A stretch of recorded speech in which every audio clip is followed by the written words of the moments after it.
Maka kadang-kadang ada satu guyonan di Indonesia, 5 tahun pemerintahan itu 2 tahun dia nyari balik dulu, setahun dia kerja, 2 tahun nyari modal lagi. Itu katanya ya. Aku nggak tahu benar atau namanya juga guyonan. Tapi maksudku gini, dengan high cost demokrasi seperti ini ya, nggak mungkin orang itu bisa dalam tanda kutip untuk bertindak maksimal untuk idealismenya dia. Artinya ketika dia mau masuk pun itu sudah perlu sesuatu yang sangat besar sekali.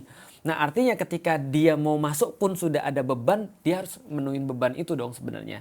Oke, gimana kalau ada orang yang benar-benar serius pengen masuk untuk membenahi? Bisa jadi, tapi balik lagi, namanya imun itu akan menghancurkan sesuatu yang nggak satu visi sebenarnya. Nah jadi itulah kenapa kalau aku secara pribadi ya, aku senantiasa berpikir bahwasanya perubahan itu senantiasa harusnya dari luar. Karena kalau kita masuk ke dalam, biasanya adalah yang lebih sering terjadi, kita berubah, bukan kita yang mengubah. Itu problemnya tuh. Dari luar tuh kayak gimana maksudnya? Nah, contoh kayak gini ya.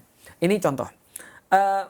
Dulu di kantorku, itu pernah punya semacam kayak aturan yang nggak tertulis. Owner daripada kantor ini adalah keluarganya ini. Boleh dong, namanya juga kantor, bukan negara. Kalau negara kan nggak boleh, kan kantor boleh. Dan ada aturan tidak tertulis bahwasanya yang punya saham 51% itu harus daripada keluarga ini.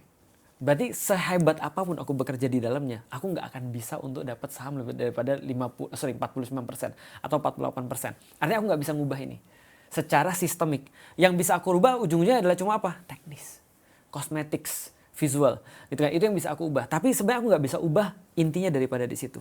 Nah, maka kalau kita bicara tentang perubahan dari luar itu lebih memungkinkan dan lebih rasional ketimbang perubahan dari dalam.